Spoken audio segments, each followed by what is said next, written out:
வானத்தையும் பூமி ஆண்டவர் படைச்சிட்டு அது எதற்காக படைச்சாரு? வானத்துக்குரிய மேனிகளையும் பூமிக்குரிய மேனிகளையும் உண்டாக்கணும். இதை நிரப்பணும். நம்ம வானத்தையும் பூமியையும் நிரப்பணும். நிரப்பிட்டு சொல்றாரு, இது அதற்குரிய மேனிகள் வேற, பூமிக்குரிய மேனிகள் வேற. இப்போ மண்ணானவன் எப்படிப்பட்டவனோ மண்ணானவர்களும் அப்படிப்பட்டவர்கள். நம்ம எல்லாம் எப்படிப்பட்டவர்களா? மண்ணானவர்கள் எப்படிப்பட்ட மண் எப்படி இருக்கோ மண்ணின் தன்மை தான் நமக்குள்ள இருக்கு. வானவர் எப்படிப்பட்டவரோ அப்படிதான் வானத்துக்குரியவைகள் இருக்கும். இப்போ மண்ணுக்குரியவைகளை நாம் எப்படி நம்ம தரித்திருக்கிறோமோ அப்படிதானே 49வது வசனம், மண்ணானவருடைய சாயலை எப்படி நாம தரித்திருக்கிறோமோ அப்படியே வானவருடைய சாயலை தரித்துக் கொள்ளுவோம். அப்போ வானவருடைய சாயலை நாம என்பதான் தரித்துக் கொள்ள போகிறோம். இப்போ எப்படி இருக்கும்? மண்ணானவனாக இருக்கிறோம், அப்படித்தானே? ஆனா தேவன் எப்படி மண்ணானவனாக தான் நம்மளை சிருஷ்டித்தாரா அப்படின்னு பார்த்தா, ஆதியாகமம் 1ஆம் அதிகாரம் 27வது வசனம் சொல்லுகிறது, தேவன் தம்முடைய சாயலாக மனுஷனை மண்ணானவனுடைய சாயலாக சிருஷ்டித்தார் இல்ல, தம்முடைய சாயலாக சிருஷ்டித்தார். அடுத்து சொல்லப்பட்டிருக்கிறது தமது சாயலாகவே சிருஷ்டித்தார். எப்படி? மண்ணானவனாய் மண்ணுக்குரிய சாயலாக சிருஷ்டிக்கல மனுஷனை, தமது சாயலின்படி சிருஷ்டித்தார். அதாவது தேவ சாயலாய் இருந்த மனுஷன், எப்படி தேவ சாயலாய் இருந்த மனுஷனை தான் ஆண்டவர் உருவாக்குனாரு. ஆனா இங்க வசனம் என்ன சொல்கிறது? மண்ணானவனை அவன் தரித்துக் கொண்டிருக்கிறான். இப்ப அவன் என்ன பண்ணணும்? தேவ சாயலை தரித்துக் கொள்ள வேண்டும். வானத்துக்குரியவருடைய சாயலை தரித்துக் கொள்ளுவோம். அப்போ அதை தரித்துக் கொள்ள இப்ப நம்ம எப்படி இருக்கோம்? மண்ணானவர்களாய் மண்ணுக்குரிய சாயலா இருக்கிறோம். அப்ப மண்ணுக்குரிய சாயல் எப்போ வந்துச்சு? எல்லாருக்கும் தெரியும். ஆதாம் ஏவாள் தவறு செய்து வீழ்ச்சியடைந்த போது தேவ சாயல் போயிட்டு, அப்படிதானே? தேவ சாயல் போய் இப்ப என்ன சாயல் வந்துட்டு? மண்ணு. எப்படி மண் இருந்துச்சோ அதே மண்ணான சாயல் வந்துட்டு. அல்லேலூயா. அப்போ ஆண்டவர் மனுஷனை படைச்சு தேவ சாயலா படைச்சு அவனை தேவ சாயலாகவே வானத்துக்குரியவனாகவே மாற்றணும்னு நினைச்சாரு. ஆனா இந்த மனுஷன் என்ன பண்ணிட்டான்? தவறு செய்து மண்ணானவனா மாறிட்டான். அப்போ இந்த மண்ணானவனை படைப்பதற்கு முன்னால் இந்த தேவ சாயலாக நம்ம எப்ப மாற போகிறோம்? 1 கொரிந்தியர் 15:49 சொல்லுகிறது, வானத்துக்குரியவருடைய சாயலை தரித்துக் கொள்ள போகிறோம். இப்ப எப்படி இருக்கிறோம்? மண்ணானவருடைய சாயலின்படி இருக்கிறோம். இதே போலதான் ஆண்டவர் மனுஷனை படைக்கிற பொழுது தேவ சாயலாக படைத்தார். இந்த தேவ சாயலாக படைக்கிறதுக்கு முன்னால அந்த மனுஷன் எப்படி இருந்தான்?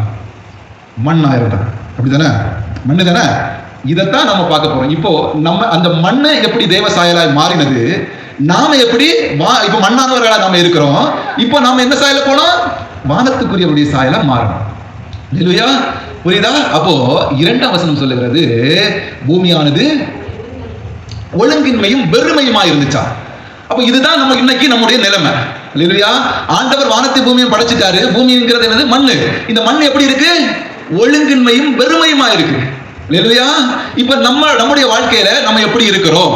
அதாவது நாம எந்த மனுஷனா இருந்தாலும் சரி, ரட்சிக்கப்பட்டவனா இருந்தாலும் சரி, ரட்சிக்கப்படாதவனா இருந்தாலும் சரி, உலகத்துல யாரா இருந்தாலும் சரி, அவன் எப்படி மண்ணானவன், மண்ணுக்குடைய சாயலை தான் அவன் தரித்துக் கொண்டிருக்கான். இப்போ இந்த உலகத்துல அவன் இன்னும் தேவ சாயலை தரித்துக் கொள்ளவில்லை, இன்னும் வானத்துக்குரிய சாயலை இன்னும் தரித்துக் கொள்ளவில்லை. அதை தரித்துக் கொள்ளுவோம் என்று சொல்லப்பட்டிருக்கிறது. அப்போ அது வருங்காலமா இருந்தா இப்ப அவன் எப்படி இருக்கான்? நீங்கள நான் எப்படி இருக்கோம்? மண்ணா இருக்கிறோம். இல்லையா? அப்போ இந்த மண்ணு எப்படிப்பட்டது அப்படின்னு பார்த்தா 2ஆவது வசனம் சொல்லுகிறது, அது ஒழுங்கின்மையா இருக்கு. இல்லையா? இப்போ ஒழுங்கு இல்லாத ஒரு மண்ணை தான் ஆண்டவர் என்ன படுத்துறாரு? ஒழுங்குபடுத்துறாரு. இல்லையா? ஆமென். ஆண்டவர் ஒழுங்குபடுத்தி அது ஒரு மனிதனாக வணைகிறார். இல்லையா? வணைந்து அவனுக்கு என்ன சுவாசத்தை கொடுக்கிறார்? ஜீவ சுவாசத்தை அவன் நாசியிலே ஊதுகிற பொழுது அவன் ஜீவாத்மா ஆகிறார். இப்போ அவர் ஜீவ சுவாசத்தை ஊதின உடனே இந்த மனுஷன் எப்படி மாறிட்டான்? தேவ சாயலா மாறிட்டான். இப்போ நம்ம ஜீவ சுவாசத்தை பெற்றுக்கொள்ளணும்னா நம்ம என்ன பண்ணணும்? ஒழுங்கில்லாதவர்கள் நாம முதல்ல ஒழுங்கா மாறணும். இல்லையா? இப்ப நம்ம என்ன நினைக்கிறோம்? இல்ல நான் ஒழுங்கா தான் இருக்கிறேன் அப்படின்னு நினைச்சா வசனம் தெளிவாக சொல்லுகிறது, மண்ணானவன் எப்படிப்பட்டவனோ மண்ணுக்குரியவர்களும் அப்படிப்பட்டவர்கள் தான். இல்லையா? இதை மாற்றுறதுக்கு தான் ஆண்டவர் கொஞ்சமா இந்த நீங்க 1ஆம் வசனம் 2ஆம் வசனத்திலிருந்து 27வது வசனம் வரைக்கும் ஆதியாகமத்துல பாத்தீங்கன்னா ஒவ்வொரு வசனமாக அவருக்கு என்ன சொல்லப்பட்டிருக்கும்? ஒவ்வொரு ஒன்னொன்னையும் அவர் சிருஷ்டித்துட்டே இருப்பார். வெளிச்சம் உண்டாக கடவுதுன்னு வெளிச்சம் வரும், சூரியன் சந்திரன் உண்டாக கடவுது, ஒவ்வொன்றும் வந்துட்டே இருக்கும். அதாவது ஒவ்வொரு ஆசீர்வாதம் அவன் கூட சேர்ந்துட்டே இருக்கும். இது இந்த மண்ணுக்கு கூட. இந்த மண் எங்க எப்படிப்பட்டது? ஒழுங்கின்மையும் வெறுமையுமா இருந்த மண்ணு. இல்லையா? இப்போ ஒழுங்கில்லாத மண்ணை அவர் ஒன்னொன்னா சரி பண்ணிட்டே இருக்காரு. இப்போ அடுத்த பார்த்தா வெறுமை. ஒழுங்கில்லாதது ஒரு பக்கம், இன்னொரு பக்கம் என்ன இருக்கு? எப்படி இருக்கு இந்த மண்ணு? வெறுமையா இருக்கு. நம்ம எல்லாம் எப்படிப்பட்டவங்க? வெறுமையானவர். சிலர் இல்ல நான் இப்படி வெறுமையானவன், நான் ஆண்டவர் ஆவியை பெற்றிருக்கேன், அப்படி இருக்கேன் இப்படி இருக்கேன்னு வசனம் சொல்லுகிறது. ஆண்டவரே அவர் எப்படி வெறுமையாக்குனாராம். அவர் பிதாவுக்கு ஒரே பேரானவருடைய கொள்ளையாடிய பொருளாம் எண்ணாமல் என்ன பண்ணாரு? தம்மை தாமே வெறுமையாக்கி ஆமா, அடிமையின் ரூபம் எடுத்தார். ஆண்டவரே வெறுமையாக இந்த பூமிக்கு வந்தார். இந்த பூமியில மண்ணான சரீரத்தை, மண்ணான வேஷத்தை ஒருவன் தரிக்கணும்னா அவன் எப்படிப்பட்டவனா இருக்கணும்? வெறுமையாக ஆகிடுவான். வெறுமையாகத்தான் இந்த பூமியில வர முடியும். அதனாலதான் நம்ம என்ன ஆண்டவர் என்ன சொல்றாருன்னா, அவர் நமக்கு முன்பாக வந்து வெறுமையாக வந்து வாழ்ந்து காட்டியிருக்காரு. இல்லையா? வெறுமையாக, அவரே வெறுமையாக வந்து வாழ்ந்து காட்டி ஜெயித்து எங்க போயிட்டாரு? பரலோக ராஜ்யத்துக்கு போயிட்டாரு. இப்ப நம்ம என்ன பண்ணணும்? அவர் வாழ்ந்தது போல நம்ம வெறுமையா இருக்கிற நாம இதை வெறுமையா இல்லாம நிரப்பணும். இது நிரப்பக்கூடிய ஆசீர்வாதம் தான் அடுத்த ஒவ்வொரு அதிகாரத்திலயா சொல்லப்பட்டிருக்கிறது. எப்படி சொல்லப்பட்டிருக்கிறது? வெளிச்சம் உண்டாக கடவுது, வெளிச்சம் உண்டாகிட்டு. இதெல்லாம் எப்ப நடக்கும்னா, தேவ ஆவியானவர், அதே வசனத்துல சொல்லப்பட்டிருக்கிறது, தேவ ஆவியானவர் எங்க? ஜலத்தின் மீது அசைவாடி கொண்டிருக்காரு. தேவ ஆவியானவர் ஜலத்தின் மீது அசைவாடு. அதுதான் இந்த மண்ணுக்கு, இந்த பூமியில ஆவியானவர் அசைவாட தொடங்கினா அங்க ஆசீர்வாதம் வர தொடங்கிறோம். அல்லேலூயா. இப்ப நம்ம எல்லாம் யாரு? மண்ணு. எப்படி இருக்கும்? வெறுமை, ஒழுங்கின்மை. முதல்ல ஒழுங்கில்லாதவைகளை ஒழுங்குபடுத்தும். இதுக்குதான் திருச்சபை. நம்ம திருச்சபை எதுக்கு? ஒழுங்கில்லாதவைகளை ஒழுங்குபடுத்துறதுக்கு. இந்த ஒழுங்குபடுத்துகிற அனுபவம் தான் நம்ம என்ன சொல்றோம்? திருச்சபைக்கு வாருங்க, உபவாச கூட்டங்கள் வாங்க, ஜெபங்களுக்கு வாருங்க. எல்லா ஜெபங்களிலும், எல்லா பிரசங்களிலும் சொல்லுறது போல நீங்க ஜெபங்களுக்கு வாங்க, உபவாசத்துக்கு வாங்க, இரவு ஜெபம், பகல் ஜெபம், எல்லா ஜெபங்களுக்கு வாங்க, பெண்கள் ஜெபம், ஆண்கள் ஐக்கியம், வாலிபர் கூட்டம் எல்லாத்துக்கும் வாங்க. எதற்கு? இதுதான் உங்களை ஒழுங்குபடுத்தும். நீங்க வேற எங்க போனாலும் உங்களால ஒழுங்காக முடியாது. ஆமே. இந்த ஜெபங்களுக்கு நீங்க வருகிற பொழுது இது நீங்க கொஞ்சம் கொஞ்சமா ஒழுங்காயிட்டே இருப்பீங்க. ஒழுங்காகி ஒரு காலத்துல என்ன பண்ணலாம்? தேவனுடைய சாயலை தரித்துக் கொள்ளலாம். இப்ப வெறுமை எப்ப மாறும்? நீங்க இந்த ஜெபங்களுக்கு வருகிற பொழுது உங்களுக்கு பிரசங்கிக்கிற பிரசங்கங்களும் ஜெபங்களும் இது என்ன? உங்க வெறுமையை மாற்றும். அல்லேலூயா. கொஞ்சம் கொஞ்சமா உங்க வெறுமைகள் மாறிக்கொண்டே இருக்கும். உங்க வெறுமையான ஒன்றுமில்லாத அனுபவம் கொஞ்சம் கொஞ்சமா என்ன பண்ணும்? இருளில் இருந்த ஜனங்கள் பெரிய வெளிச்சத்தை கண்டார்கள். எப்படி கண்டார்கள்? அங்க ஆண்டவர் போனாரு. இயேசு கிறிஸ்து எங்கெல்லாம் போனாரோ அங்கெல்லாம் என்ன பண்ணாங்க? இருளில் இருந்த ஜனங்கள் பெரிய வெளிச்சத்தை கண்டார்கள். இப்போ நமக்கு அதே மாதிரிதான் ஆண்டவர் நமக்குள்ள வருகிற பொழுது இந்த பரிசுத்த ஆவியானவர் ஜலத்தின் மேல் அசைவாடு. அதே பரிசுத்த ஆவியானவர் இன்னைக்கு நமக்குள்ளே அசைவாடு நம்ம இடம் கொடுக்கிற பொழுது அவர் என்ன சொல்லுவாரு? வெளிச்சம் உண்டாக கடவுள் என்பார். அல்லேலூயா. வெளிச்சம். இப்போ நம்முடைய வாழ்க்கையில நிறைய பேருடைய வாழ்க்கை இருண்டு போயிருக்கு. என்ன செய்யணும்னு தெரியாது. குடும்பத்துல பிரச்சனை, கடன் பிரச்சனை, வருத்தம். வெளியே சிரிச்சுக்கிட்டு சந்தோஷமா இருப்பாங்க, சர்ச்சைக்கு வருவாங்க, எல்லாமே செய்வாங்க. ஆனா என்ன? வாழ்க்கையில ஒரு இருள்.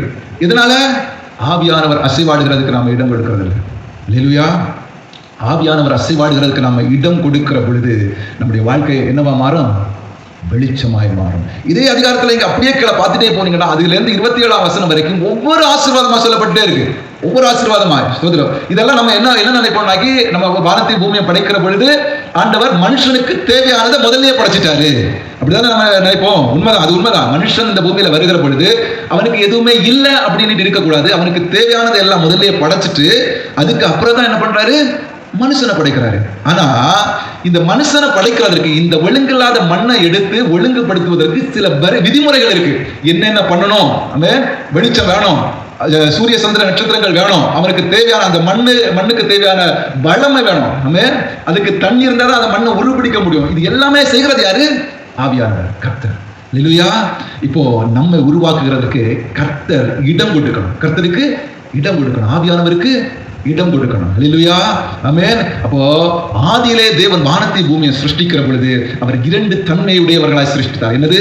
வானத்துக்குரிய மேனிகளும் பூமிக்குரிய மேனிகளும். ஆனா மனுஷனை ஆண்டவர் பூமிக்குரியவனாய் படைக்கல. அல்லேலூயா. மனுஷனை அவர் வானத்துக்குரியவர். ஒரு மனுஷனை ஆண்டவர் உருவாக்குகிற பொழுது அவருடைய கையினால் உருவாக்குகிறவர். இவன் பூமிக்குரியவன், பூமிக்கே இருக்கட்டும் அப்படின்னு உருவாக்கல.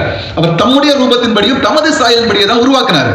ஆனா இந்த உருவாக்கின மனிதன் தன்னுடைய சாயலை இழந்து போனான். அல்லேலூயா. ஆனா இந்த உருவாக்குகிறதுக்கு முன்பு மண் எப்படி இருந்ததோ அதே நிலைமை தான் இன்றைக்கு நம்முடைய வாழ்க்கை. ஆனா நம்ம என்ன பண்ணணும்? தேவ சாயலை பெற்றுக்கொள்ளணும். அல்லேலூயா. தேவ சாயலை பெற்றுக்கொள்வதற்கு முன்பாக மண் எப்படி ஒழுங்கின்மையும் வெறுமையுமா இருந்ததோ அதே போல மண்ணானவன் மண்ணுக்குரிய சுபாவத்தோடு இருக்கிறான். நம்ம எல்லாம் மண்ணுக்குரிய சுபாவம். மண் எப்படி இருந்ததோ வெறுமை, அதே மாதிரி தான் நம்ம இருந்துட்டு இருக்கோம். அல்லேலூயா.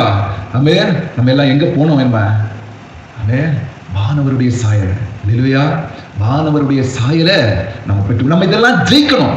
ஒவ்வொரு காலகட்டங்களில என்னென்ன ஆண்டவர் நமக்கு வைத்திருக்கிறார் இதெல்லாம் ஜெயிக்கிற பொழுது ஆண்டவர் சொல்கிறார், ஜெயம் கொள்ளுகிறவன் எவனோ அவன் என்ன பண்ணுவான்? நான் ஜெயித்து பிதாவுடைய சிங்காசனத்திலே அமர்ந்தது போல அவன் ஜெயித்து என்னுடைய சிங்காசனத்திலே அமர்வான். எப்படி ஜெயிக்க முடியும்? வெறுமையாக இந்த பூமியிலே ஆண்டவர் வந்து தன்னை வெறுமையாக்கி அவர் ஒன்னொன்னையா ஜெயித்திருக்காரு.